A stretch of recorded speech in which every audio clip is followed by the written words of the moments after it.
right, good afternoon, ladies and gentlemen, distinguished guests. I want to thank the NATO CCD COE for inviting me here to speak today with these excellent guests in this technology session. This event, CyCon, is a spectacular event where we blend technology, policy, and many of the other aspects that are relevant to the cyberspace domain. The works you'll see here today capture technical feats that demonstrate the potential of open source intelligence. I'm from the Army Cyber Institute in the United States of America, and I'm proud to be joined here on the stage by these three speakers. Mr. Roland Meyer, a PhD student in the Department of Electrical Engineering and Information Technology at ETH Zurich. Dr. Martin Stroheimer, a postdoctoral researcher in the Department of Computer Science at the University of Oxford. And Mr. Andre Malagiri, the Chief Marketing and Innovation Officer of Cy4Gate, a proud sponsor of this event. Thank you. Please join me in a warm welcome and round of applause for our speakers.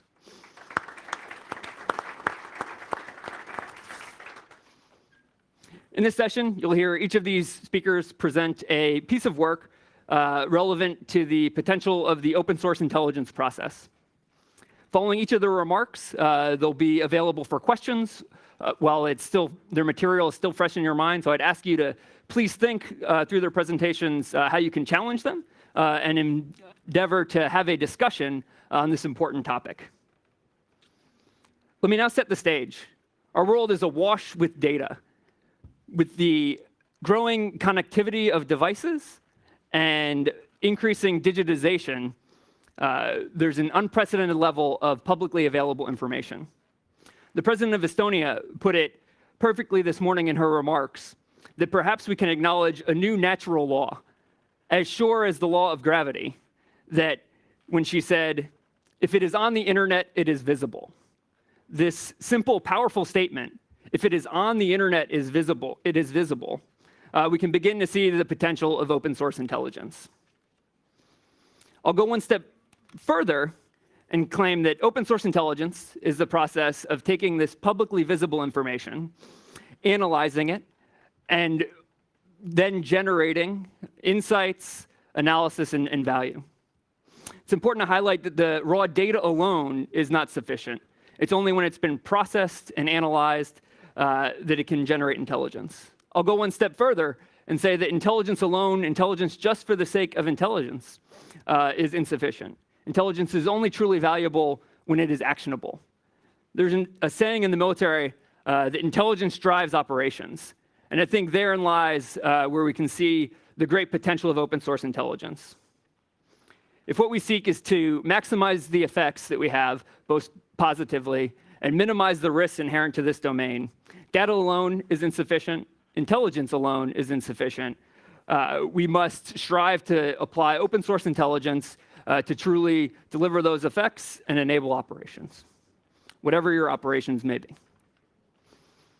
With this in mind, please join me in a warm welcome for Mr. Roland Meyer to present his work on FeedRank, a methodology for ranking cyber threat intelligence feeds. Roland.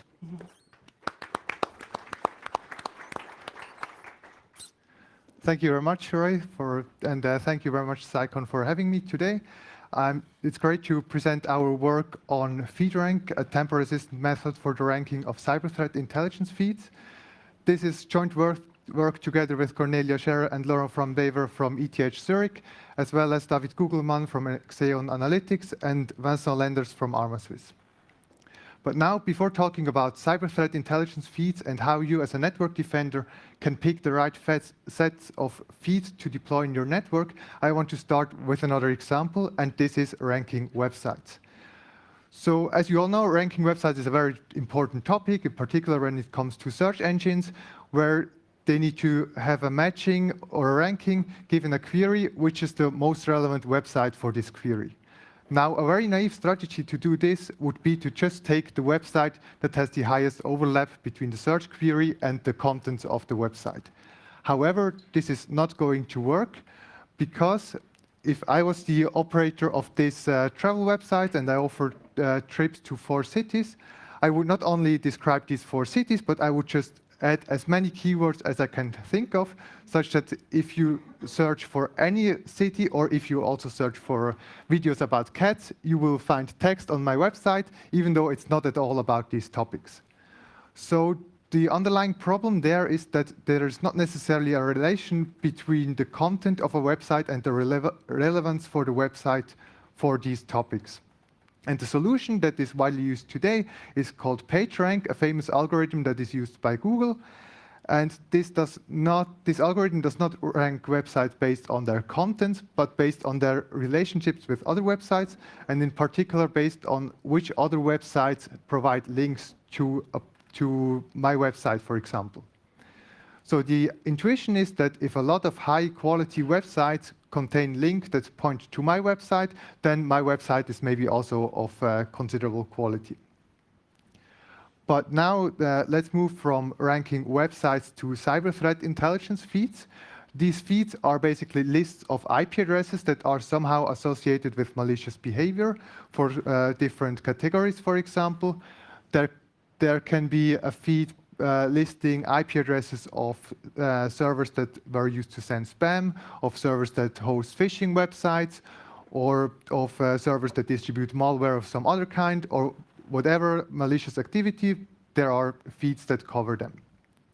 There is a large ecosystem of both commercial and open such feeds. And as a network defender, they are a very important source of information, as you would like, for example, to block all traffic towards IP addresses that appear on a phishing feeds, or you will block email addresses arriving from servers that are known to send spam. However, because there is such a big ecosystem of these feeds, it's also difficult to pick the right set of feeds that are deployed in a network. Because if you pick the wrong ones, or too many, or too few, you will block either too many IP addresses, not enough IP addresses, or maybe the wrong IP addresses. And all of this has consequences for the security of the network or for the usability, in a sense that you either don't block malicious websites or you block websites that are not actually malicious. So we were looking at how we can evaluate such cyber threat intelligence feeds. And the problem there is similar to the ones with websites, that as a feed provider, you can list arbitrary addresses or arbitrary IP addresses or domains on these feeds, and it's very hard to tell, given such a list of IP addresses, what the quality of this feed is.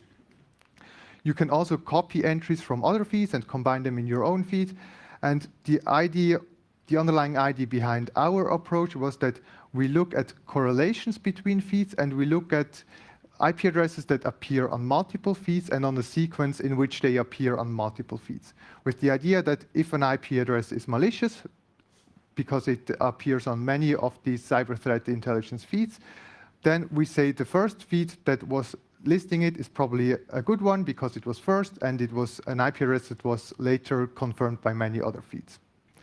So in summary, with our FeedRank algorithm, we wanted to design a mechanism that allows us to identify high-quality feeds that is customizable for different purposes of network defenders, that does not require any other information besides the contents of the feed, that scales to a large ecosystem or to a large number of such feeds, and that is robust against feed providers that try to cheat with the ranking, like in the example before with the website.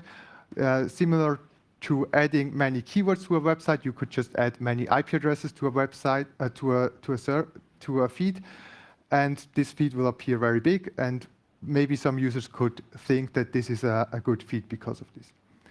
Speaking of good feeds, we argue that a high-quality feed satisfies three properties.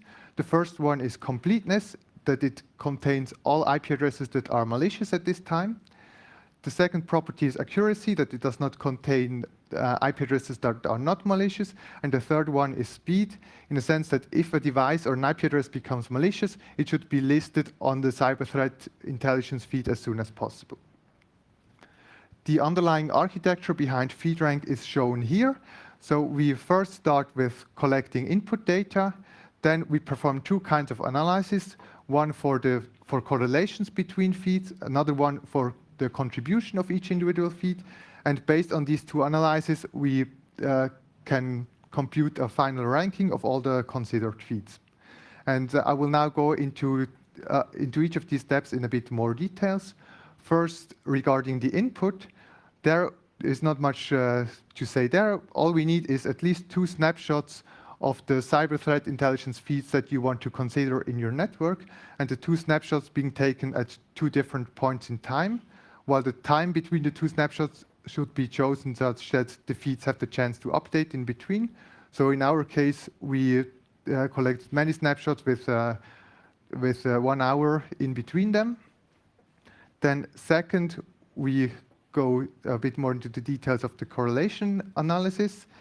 Here, the basis for this analysis is a graph where each feed is represented by a node, and edges between these nodes represent correlations between feeds. I will explain this with a small example, considering feed A and B here. A has the entries 1, 2, 3, 4. B has entries 5, 6, 7 at time 0. And now later, maybe 1 hour later, at time 1, we have feed A still with entries 1, 2, 3, and 4. And feed B now also has entry 3 and 4 listed. So if we look at time 1, both feeds agree that entry 3 and 4 are malicious, but we see that A was earlier in reporting these 2 entries. So we would say that feed B confirms these 2 entries from feed A. So feed B confirms that these 2 entries are malicious. And we represent this in the correlation graph by adding an edge from B to A with the weight corresponding to the percentage of entries that were confirmed. So in this case, it's 2 out of 4 entries of A, so it's 50%. The second analysis that we do is for the contribution of each individual feed. Here we start by taking the union of all IP addresses that were reported by one of the feeds, and then we compute which percentage of them was reported first by any of the considered feeds. So the results could be, for example, that we end up with 50% of the IP addresses appeared first on feed A and some smaller percentages on feed B, C, and D.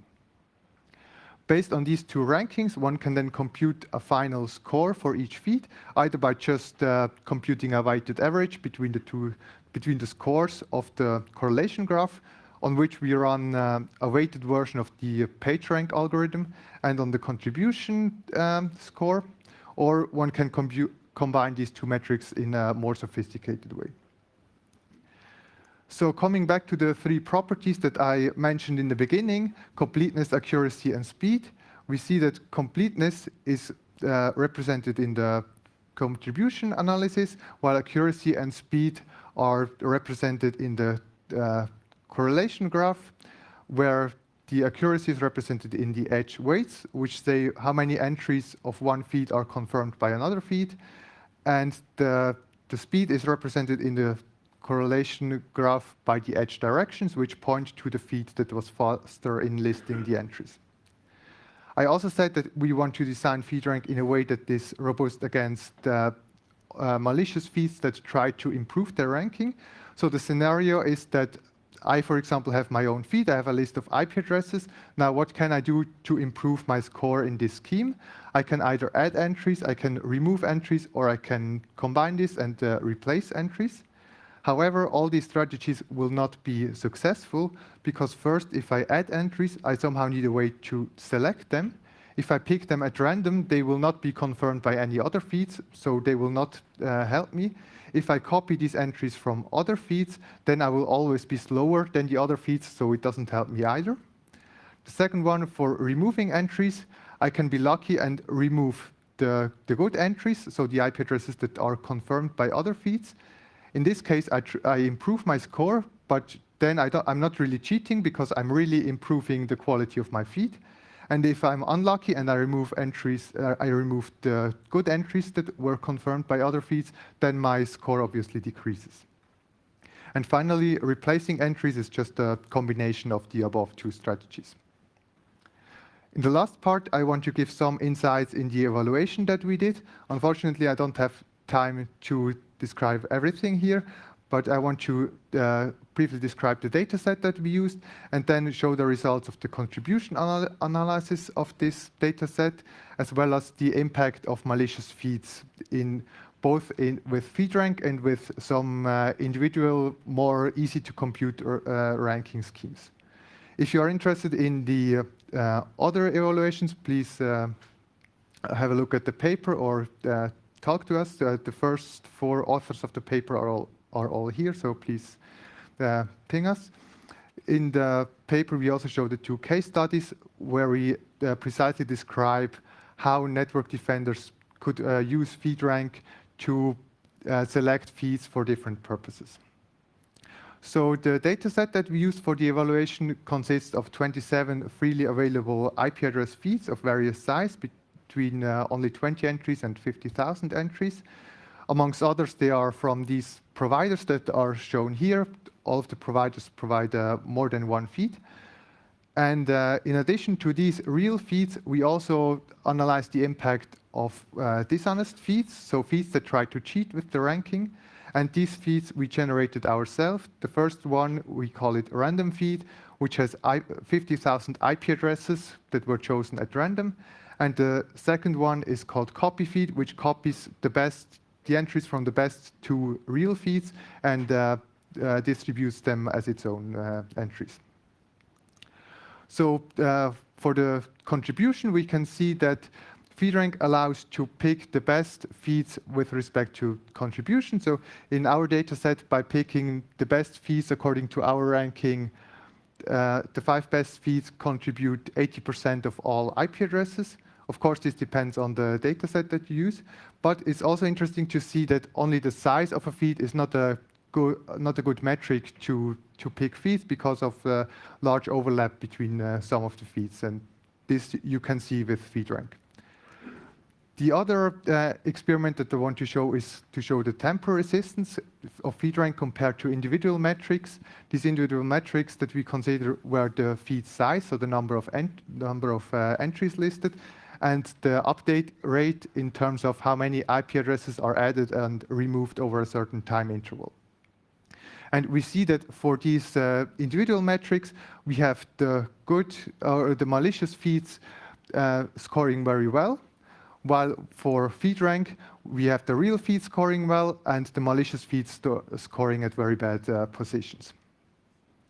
With this, I'm come to the end of my talk. I hope I could show you how FeedRank works, that it allows to identify high-quality feeds for different purposes of network defenders. And it does work solely based on the contents of feeds in at least 2 different snapshots and does not require any actual validation of the entries. It scales to the large ecosystem of cyber threat feeds, and it is robust against malicious feed providers. So thank you very much for your attention, and I'm happy to take some questions now.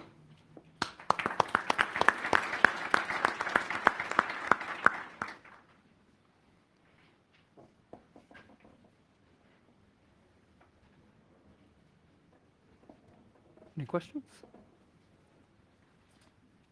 I have one, Roland. When you look at these feeds, how did you choose which feeds to analyze? Is it better to have all the feeds you can possibly get? For our analysis, we picked just as many feeds as possible, as many open feeds as possible that we could get. If you later use FeedRank, the idea would be more that you pick the feeds that you actually consider. So if you want to select feeds for a spam filter, you would analyze only feeds that focus on spam IP addresses, for example. So it depends on the goal that what you want to achieve with FeedRank. FeedRank will allow you to select the best feeds out of those that you consider as an input. Another related question is, you demonstrated with FeedRank on IP blacklists, very structured data. How would you apply this technique to other forms of threat intelligence beyond IP addresses?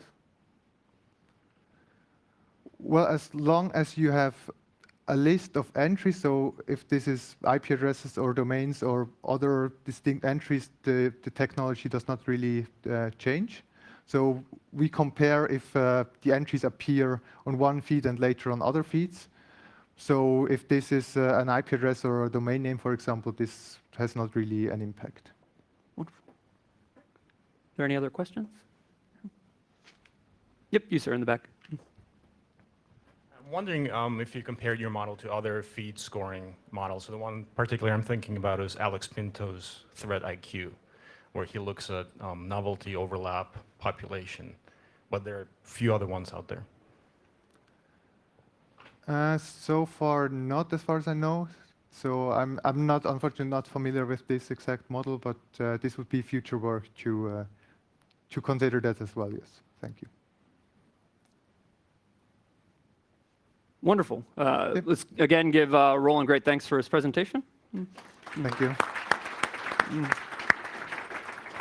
And so while Roland presented a building block for how we can choose which data we want to include in our open source intelligence analysis, Martin will now present his work on another domain, looking at air traffic controller data and showing how once you have selected which data to use, you can build to determine facts from that. Thanks for the introduction, Roy. Hello, welcome to my talk on extracting open source intelligence data from aviation communication. My name is Martin Strohmeyer, and this is joint work with my colleagues Matthias Smith and Ivan Martinovic from the University of Oxford, Daniel Moser from ETH Zurich, Matthias Schäfer from Kaiserslautern, and Vincent Lenders from Amerswiss. And some of these people are also in the audience, so you can go find us afterwards. So let's have a look at what we're talking about today. First, I'll quickly introduce the enabling technologies that allow us to gather widespread open source intelligence from aircraft communication. After that, I'll explain the methods that we use in particular for a study before presenting the results, in particular the scope and the scale of the problem, and some case studies which should illustrate the real-world impact this can actually have. Finally, we'll have a look at potential countermeasures that are used currently and see whether they're effective in any way. So on data collection, there's two different types of data that we collect. The first one is structured data. The most important one is on the movement of aircraft. So this is simply telling us what aircraft is going where at what point. On related, we need to know who is using these aircraft. So we're also collecting the aircraft metadata. Importantly, this helps us to find out what is interesting to us. Is an aircraft sensitive? Is it used by government institutions and military? Besides that, it also gives us information about the country where an aircraft is from, but also aircraft type, for example.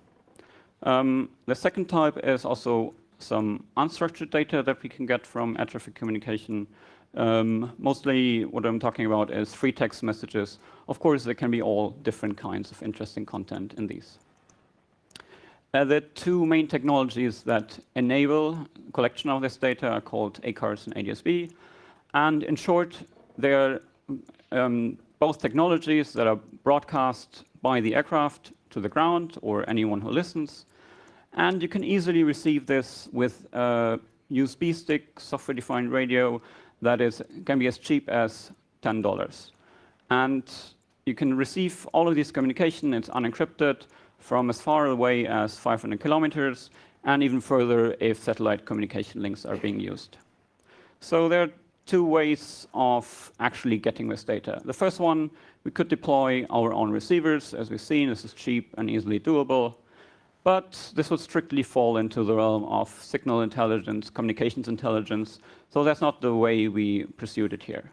The second option is to obtain the same data, collected the same way, by existing institutions, organizations, websites. So this is actually open source intelligence.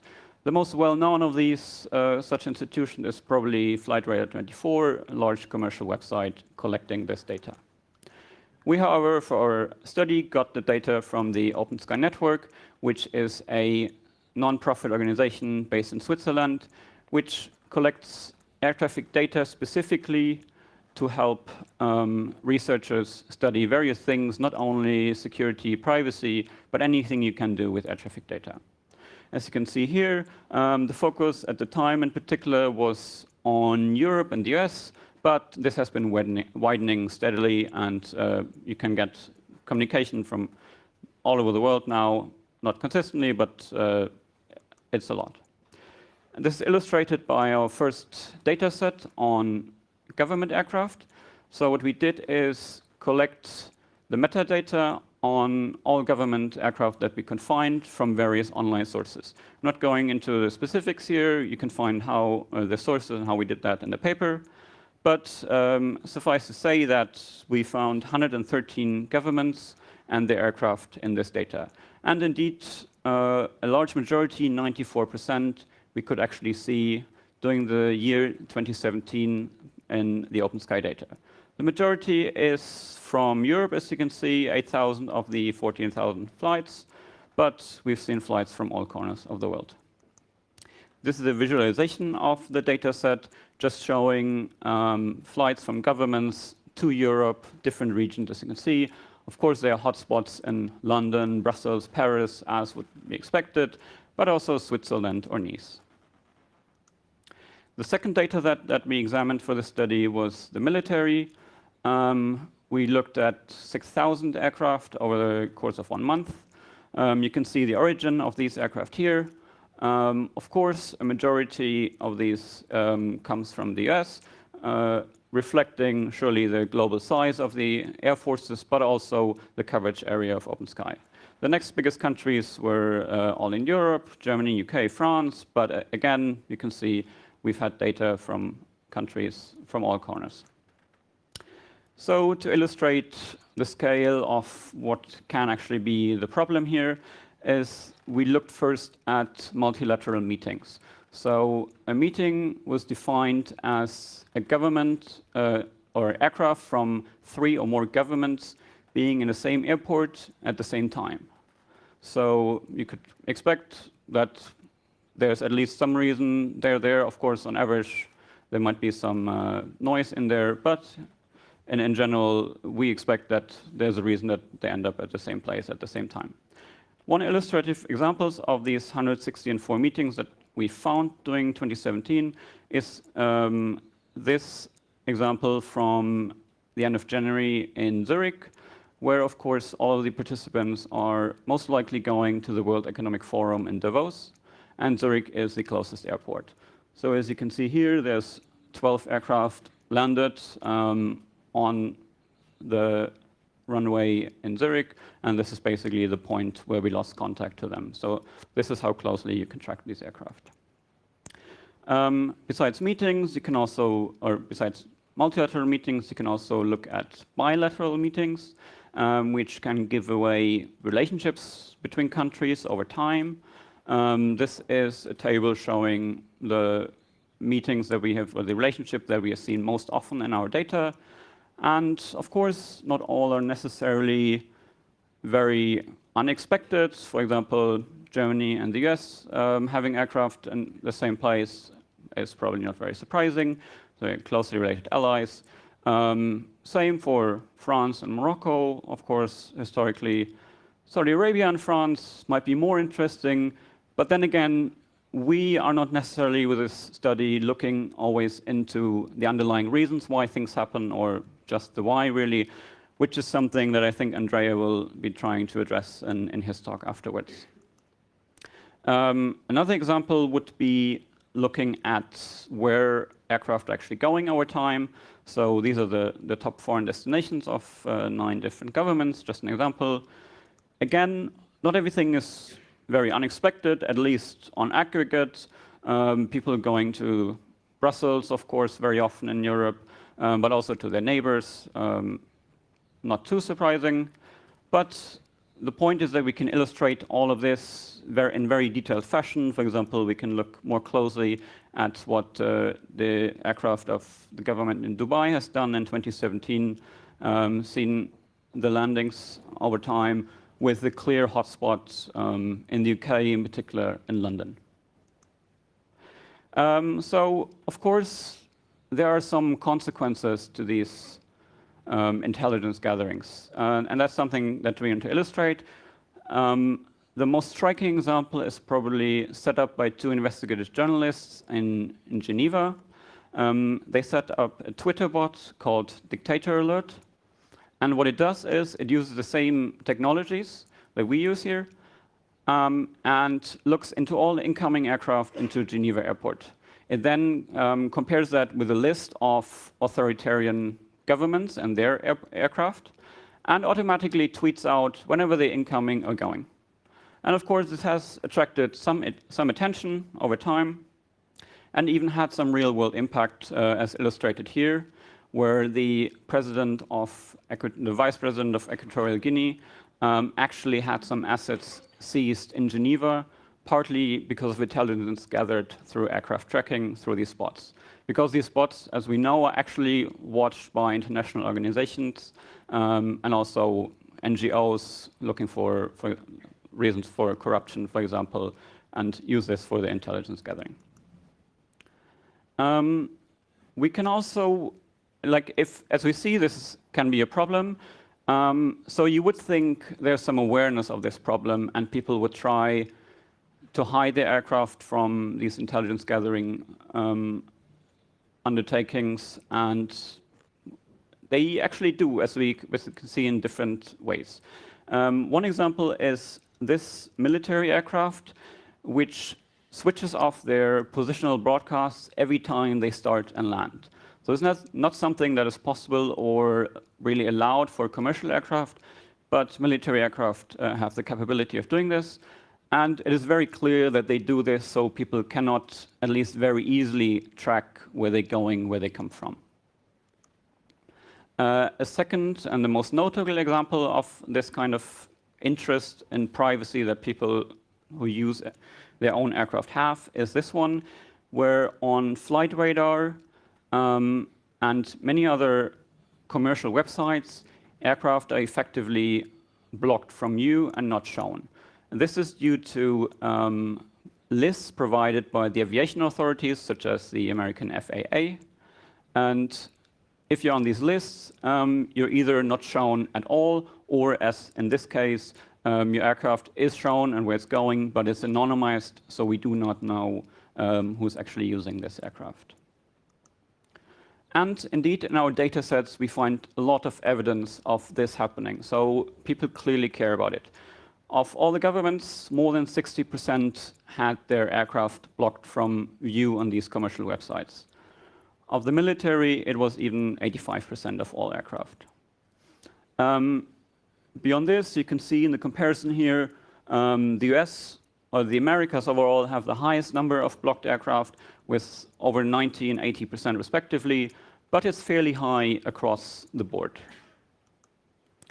However, from a security research's point of view, we argue that is mostly security through obscurity. Because as this case very clearly shows, during the presidential campaign early 2016, Donald Trump's personal aircraft, was taken off the commercial websites and put on the block lists. However, while it's indeed not visible on these websites anymore, you can still gather your own data. It's all out there. It's not a problem actually finding it. And one of the other systems that I mentioned that actually undermining this privacy is the ACARS system, which has often been dubbed text messaging for aircraft. In our data sets, 7.7% of the military aircraft actually use this system, and even 30% of the government. Again, this is entirely unencrypted, and neatly, it uses the satellite data link a lot. And that means that we cannot only receive it from up to 500 kilometers, but pretty much or within a range anywhere on Earth. The majority of the users of this system actually give away their position using it, and even the indication in advance where they're going. So, of course, then blocking your aircraft on the website is not really helpful. Besides this, we have some unstructured data coming from the system, free text communication. One example I can illustrate here. This is a special air mission conducted by Air Force 2 in December 2016. And the information sent here on the configuration is presumably not overly sensitive. But we also get more information about the cargo, including some code words such as gray ghost and white elephant that we don't really know what they mean, but They surely mean something to someone. More examples include information about the fuel loaded, the crew enlisted on the aircraft, and even specific information on the passengers, from the number of people in number of senior staff, 12 in this case, to how many people are in the stateroom on this particular mission. If we take all of this information together, we can see for this specific flight some information that get us the whole picture. So we know that the aircraft took off from Saudi Arabia around 5 in the morning. A couple of minutes later, we get the flight plan received in Central Europe. An hour later, we get the text message that we've just seen. Before later on, at point 2 here, it enters the then reception range of OpenSky, where we can track it with different technologies. At some point, it leaves it again, and finally, it lands in Ireland. So if these options do not really work, what can we do? Well, one way would be to use commercial transport. And indeed, head of state have been known to actually do this, presumably not for privacy reasons, because we do not know any kind of sophisticated technology or analysis measures. When you do that, it's after a short time, this will be all over Twitter and all over the mainstream media, as in this case, for example. So to conclude, modern technology enables basically anyone to collect aviation data, which can be turned into open source intelligence easily. It's trivial to track pretty much any aircraft out there. We also usually get the information on the owners of these aircraft, and we've shown that there are definitely some privacy consequences to this type of open source intelligence collection. There are some approaches to mitigate this, but while they're popular, they're certainly not very useful at the moment. With that, I conclude my talk. There's a demo on this link here. If you're interested, we'll also tweet it. But yeah, feel free to play around, but this is from me. Thank you.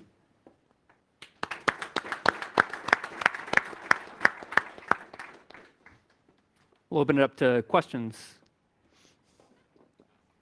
Sir. Thank you.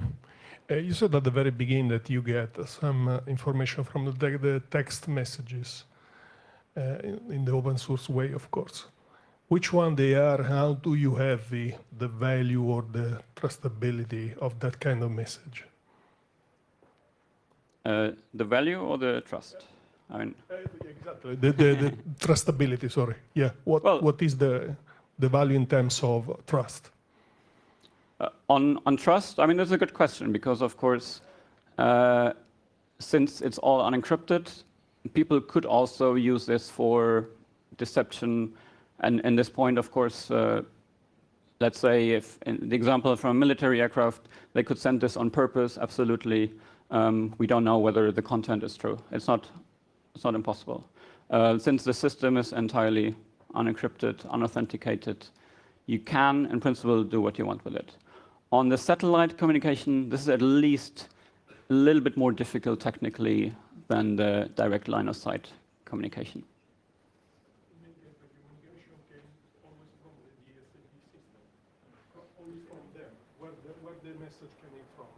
The message comes directly from the aircraft. So this is a wireless link. From the USB system. ACARS in this case for the messages, for the text messages. It's called ACARS, yeah.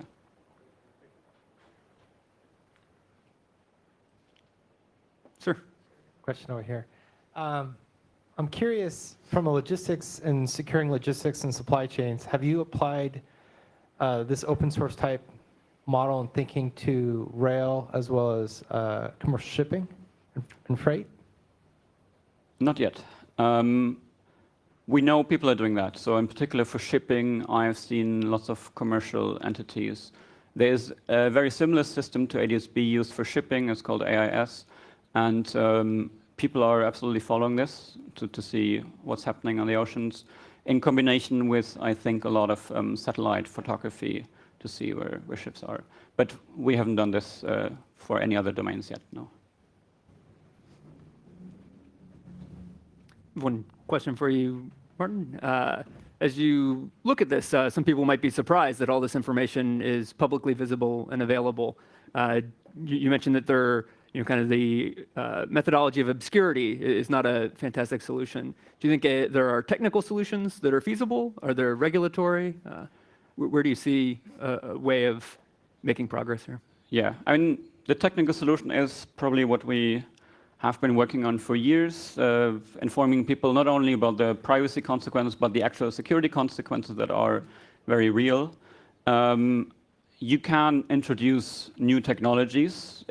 We know how to secure wireless communication. It's not a fundamental problem. It is mostly the case that aviation and the legacy systems used in aviation, other critical infrastructures, it takes a very, very long time to develop, implement, actually deploy them globally in such a system. So this is something that needs to be done, but it will not actually cover or solve the problem, even if it's done now for the next 20 years, I would say. So on a regulatory basis, I mean, I think that has been a topic of debate today already.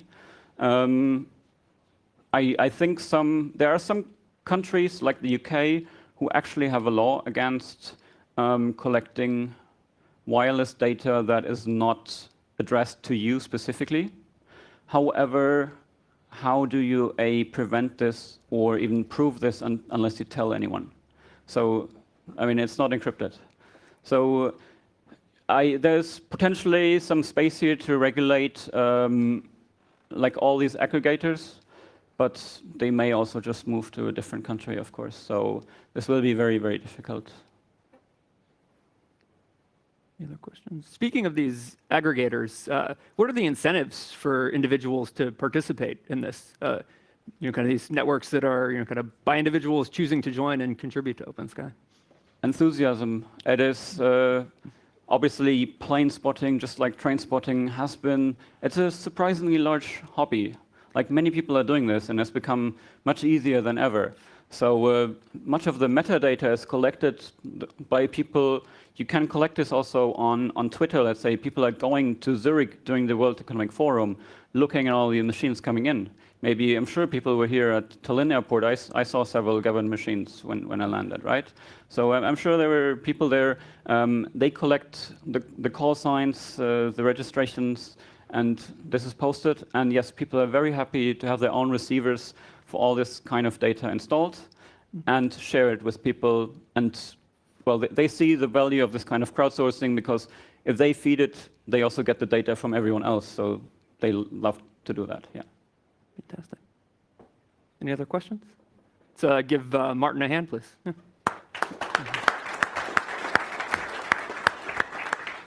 So what Martin just demonstrated was how you can take a specific source of open source intelligence and really fully develop it to come to surprising bits of information that might not otherwise be readily apparent, particularly when combined with other sources. He specifically mentioned this move from structured data to unstructured data and how the combination of those two sources.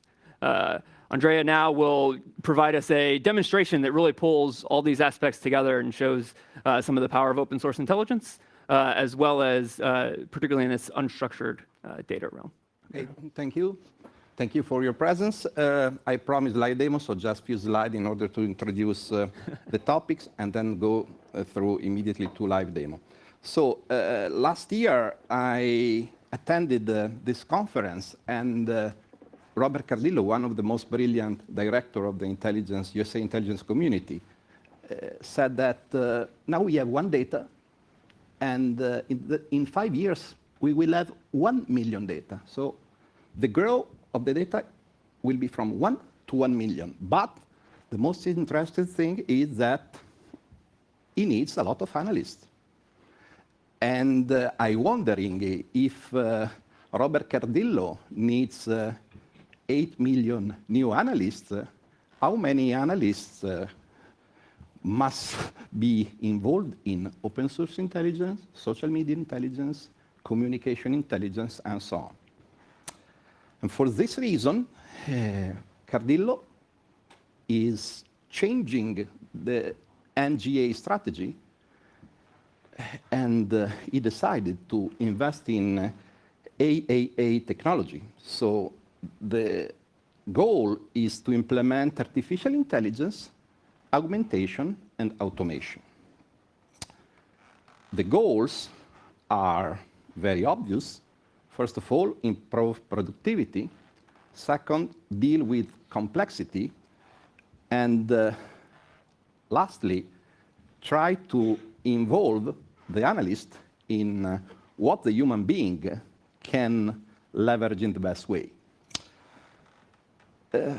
Most of the knowledge we deal with every day is what we call unstructured data. So we are talking about email, documents, web pages, articles, tweets, and so on. 80% of the knowledge is unstructured. And dealing with unstructured data is very stressful.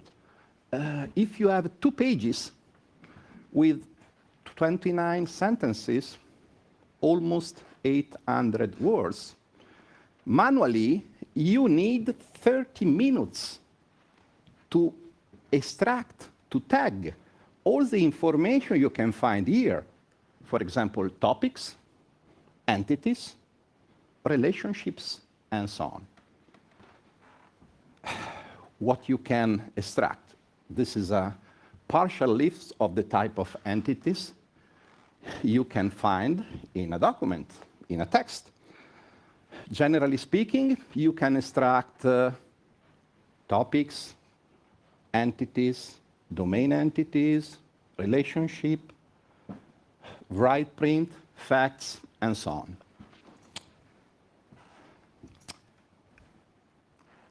What we can do is to consider that the artificial intelligence technology can help us, but please forget to obtain 100% of quality. Okay, the best-in-class machine learning technology is able to give you a precision of 90–95%, but is really a very good support because instead of 30 minutes, in just few seconds, milliseconds, you can get a very interesting result. Let's start with the live demo. So, is something, by the way, you can test because the website of this first live demo is open, so www.intelligenceapi.com. This is a BBC website. We have a lot of good examples of unstructured text. Let's try to consider one of the unstructured text. This is a very famous news. And let's try to understand how we can use the machine learning technology in order to process all the information you can find here. So I copy the URL, then I go to the live demo, and I paste here the URL, and then the system, the machine learning technology, is processing the documents. So this is a very quick summary of what we can extract. First of all, on the left, we can extract categories and emotions. Emotions. Sentiment is not enough. We can try to summarize the document with different type of metadata. It's something that you can see here. We can automatically build the entity relationship maps, and we can geolocate on a map the different geographic elements we found in the text. Let's try to understand more. First of all, we love to tag the document, extracting different type of semantic metadata and a summary. What you can get is a summary where you can find the most free relevant sentences that are present in the document. But at the same time, here you have a lot of other semantic metadata.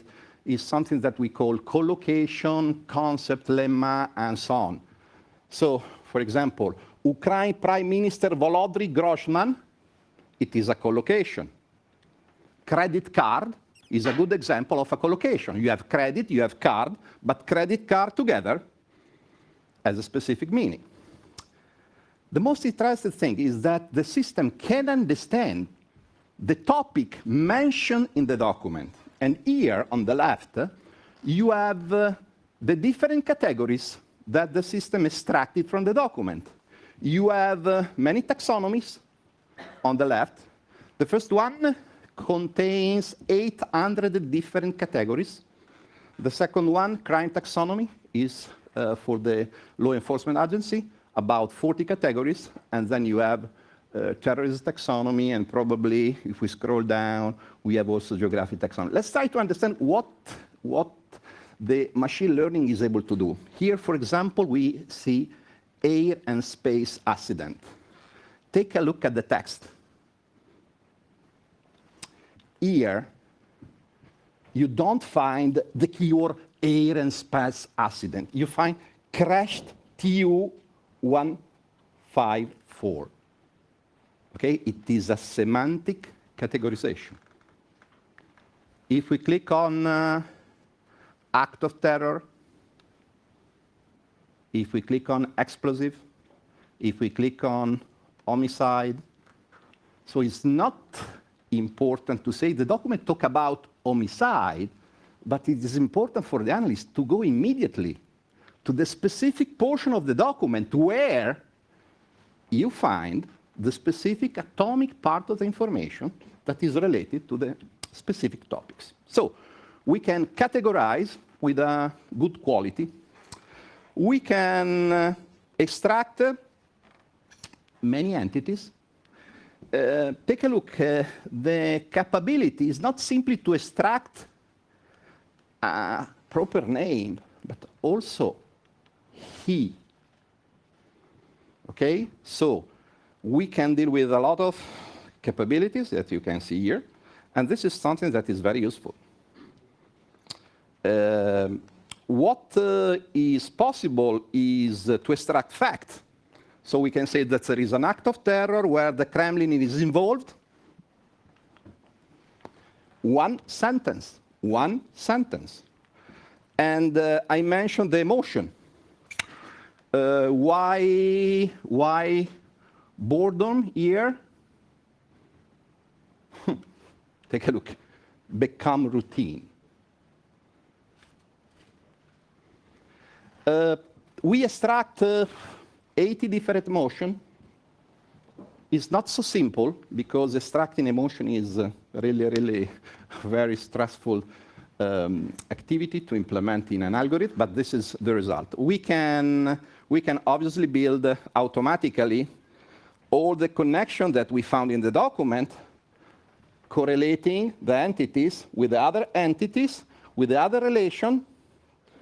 Obviously, we normalize said. Take a look here. We have a specific relation where we say where there is said. Said means say, communicative. This is part of what we can do. So let's try to have the possibility to ingest this capability inside a platform where you have ingested a lot of data. Specifically for this goal, we have ingested a lot of data coming from an open source database, Flight Explorer, and we put everything inside a platform. So in this platform, you have the data from flight tracks, and you have a lot of unstructured data. With this dashboard, you can immediately analyze the content of the unstructured data. So for example, here we see military asset, and we found that there are some flight tracks that are related to military aircraft. And now here we see that we have part of the aircraft that have changed the route. And now we have data here, and we can say, OK, I'm interested in analyzing this area. And the system now is filtering. Wow, we have Israel Air Force here, big cloud. I click on Israel Air Force. I can try to understand more, and I can click on a specific track. And now I have all the databases where the Israeli Air Force is present since we selected it. So now we know that we have Israeli Air Force in 2 areas. Let's try to maximize it. And it is pretty normal that the Israeli Force is here, but I don't understand why Israeli Air Force is present over Greece. And this is the problem. We know what Israel Force, we know where, over Greece. We know when, 6 April, but we don't know why. The capability to combine 2 different data, structured data and unstructured data, could help us.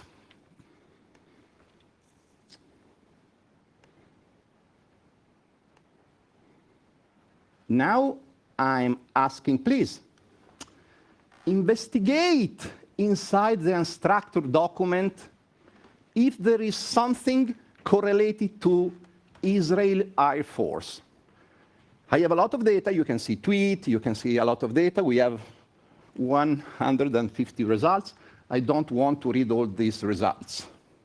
But you can see that the system is telling me, oh, there are a lot of results correlated to armed force, the topics we have extracted with machine learning. At the same time, the system is showing me that there are some geographic information here. I'm interested in Greece. 2 documents. The second one explain that the Israeli Air Force was there for a combined activity with other Air Force. And as you can see here, the document is associated to all the semantic metadata we have extracted before. And it's pretty interesting that here, if we scroll down, you see that there are parts of the document there where you can find the geographic categorization. Here you don't find Greece, but you find something that is correlated to Greece. We close the loop. The machine learning technology works pretty good. Combining unstructured data with the structured data could tell you why and support you, not replace you in the best way. Thank you.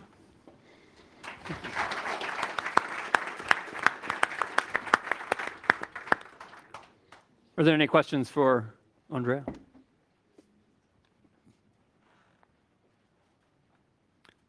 Andrea, so I've wondered about the machine learning you mentioned. What type of machine learning algorithms are you using? Are these supervised or unsupervised? What are you using for your ground truth data to train on? Yeah, it's an interesting question. When you apply machine learning technology, for some specific situation, you can base everything on the algorithm. Analyzing text and languages is not exactly the same of analyzing other type of information. So our approach is to combine supervised and unsupervised machine learning. In this way, when the machine learning algorithm doesn't work, you can adapt it. This is our strategy, and this is probably the best way to get quality over 95%. Yes, over there, sir. Can you apply this capability on a large, huge terabyte data set that is stored on a storage area network? And how long would it take to parse that large of a data set to index it or however it computes it? Yeah, another good question. First part, generally our customers are government, so the data sets are big, huge, billions and billions of data that you have to manage in near real time. Imagine all the data from communication intelligence, or now also from open source intelligence, if you consider, for example, social media feeds. So we can apply this technology to a lot of data. Generally, the time you need to analyze a document, it is strictly correlated to what metadata you want to extract, okay? What happens is that the customers generally scale horizontally, okay? Using the cloud the private cloud is pretty common. If you have a lot of data in a specific situation, automatically new virtual machine start, and you can process many documents at the same time.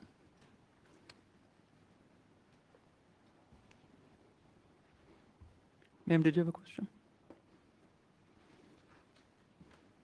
You showed us quite a specific kind of unstructured data, which is English text. Would that work for different kind of unstructured data? Let's say just another language that has a different structure than English, example, German or Italian, with like directly or just small training, or would that need a different setup of the entire system? No, we have developed the technology for 14 different languages. Developing a new language needs time. But we have 14 languages. What is interesting is that with the approach that is a mix of supervised and unsupervised machine learning, what we can do is customize also the specific language, for example, German, for dealing with a specific jargon expression. You know, in the cyber, there are communities that speak different language. So what you can do with the approach of supervised machine learning is to adapt the machine learning results to the dialects that you can find inside a lot of communities. The most interesting community have a lot of dialects.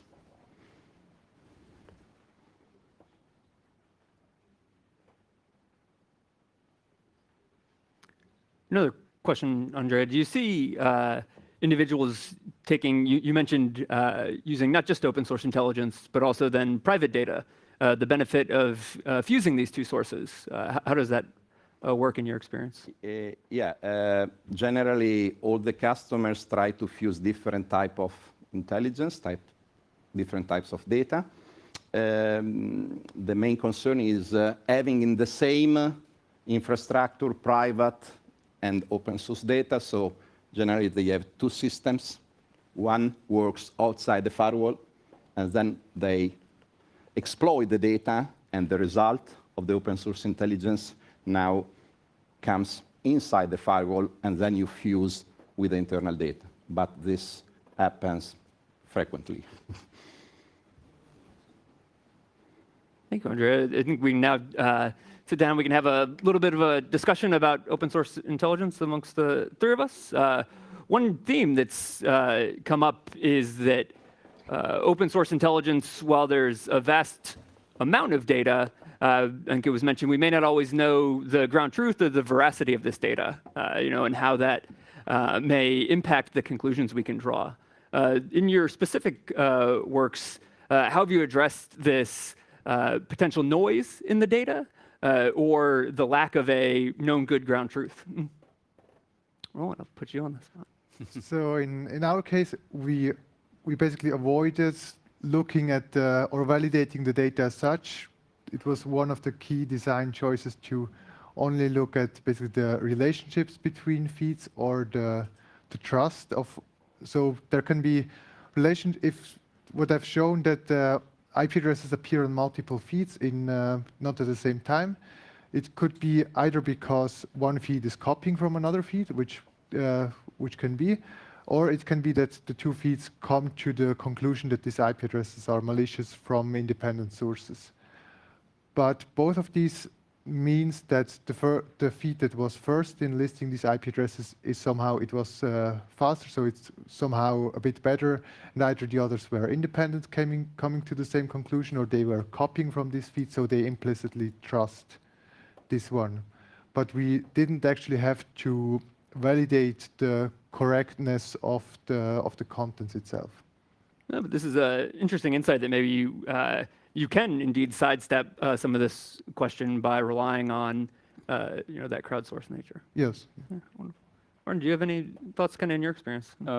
Well, you could read our CyCon paper from last year, which actually covers that topic very precisely. Homework. No, the crowdsource aspect is exactly what we also exploit.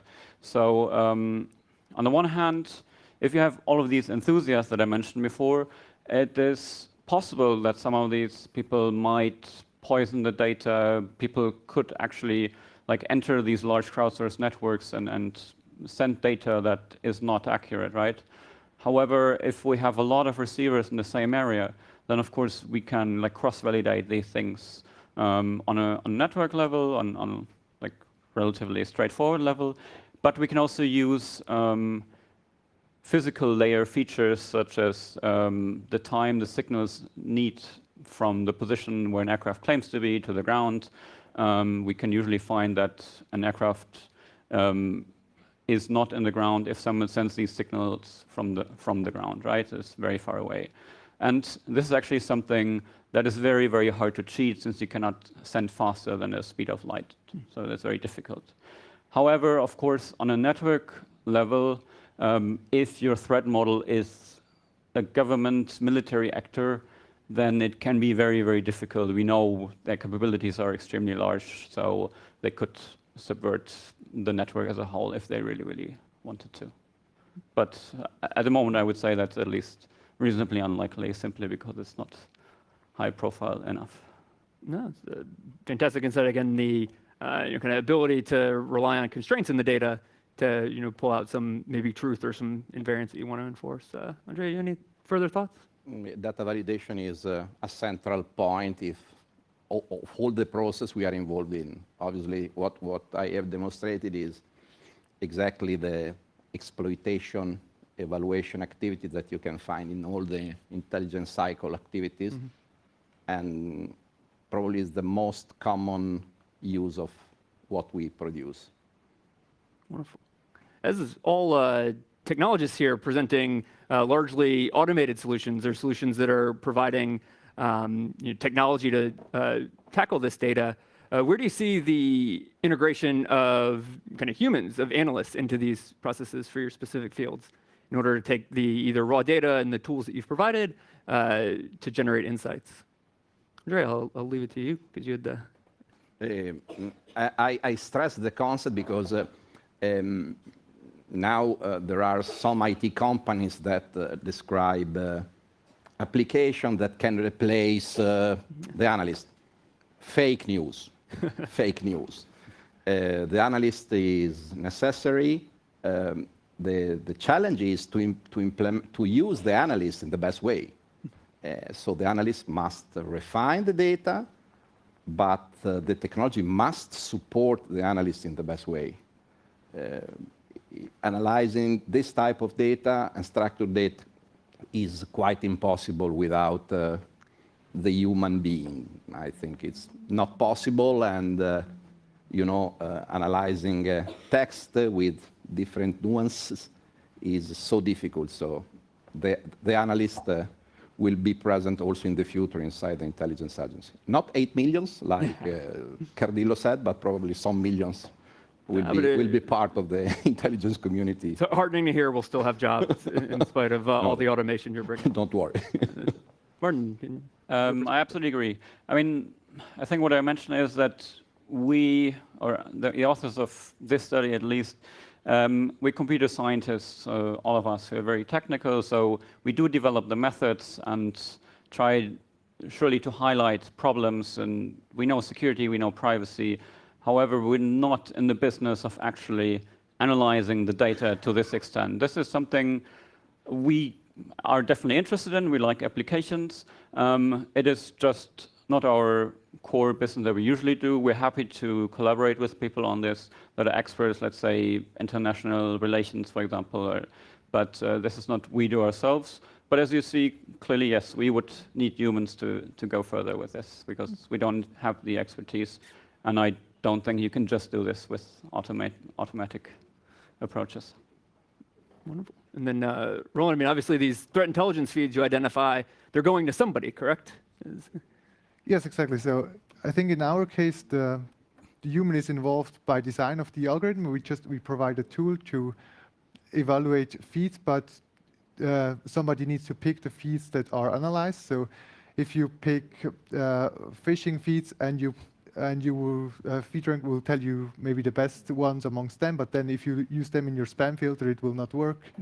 So it's still, you need to choose the right input data set, and then we will give you the scores, and you need to combine them in a way that makes sense for your environment and for your purpose. Wonderful. Are there any questions for our speakers today? In that case, I'd just like to conclude by thanking you for coming to our session. I'd like to highlight what we've observed today is the identification of how you can identify which open source data, which raw data you can build your open source intelligence on, how you can then discover insights from that data, and then really get to a place of where you're determining why in order to inform decisions so you can either drive operations or achieve effects. And so thank you. And let's again give our speakers a round of applause.